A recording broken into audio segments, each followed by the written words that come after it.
আসসালামু আলাইকুম এভরিওয়ান। কেমন আছেন সবাই? আই হোপ আপনারা সবাই ভালো আছেন। আমরাও আলহামদুলিল্লাহ ভালো আছি।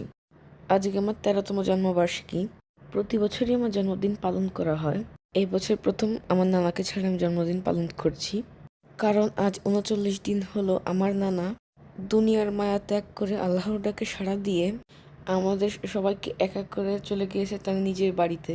তাই ভেবেছি এবছর জন্মদিন করব না, কিন্তু খালামণি আমার জন্য একটি কেক নিয়ে এসেছে যাতে আমার মন খারাপ না হয়। কেকটি দুপুর 12টার দিকে কেটেছি, কারণ কেক কাটার মতো কোনো মন মানসিকতাই ছিল না। তারপরেও খালামণি এনেছে তাই।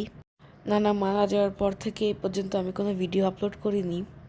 অনেকগুলো ভিডিও করা আছে যেগুলো আপনাদের সঙ্গে শেয়ার করে নিই। আস্তে আস্তে সেসব ভিডিও আপনাদের সঙ্গে শেয়ার করার চেষ্টা করব।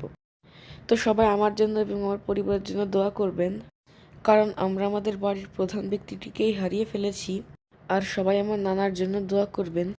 আল্লাহ পাক রব্বুল আলামিন যেন আমার নানাকে বেহেশতের সর্বোচ্চ মাকাম দান করেন। 12টা জন্মদিন আমার নানার সঙ্গে কেক কেটেছি। গত বছরও এই দিনে আমার নানা আমার সঙ্গে বসে কেক কেটেছিল। সবসময় আমার নানা আমার পাশেই বসতো। কিন্তু আজ 13তম জন্মদিনে সবকিছুই কেমন খালি খালি লাগছে। একটা ব্যক্তি চলে যাওয়ায় মনে হচ্ছে আমরা পুরো এতিম হয়ে গিয়েছি। তো সবাই ভালো থাকবেন, সুস্থ থাকবেন। আল্লাহ হাফেজ। আসসালামু আলাইকুম।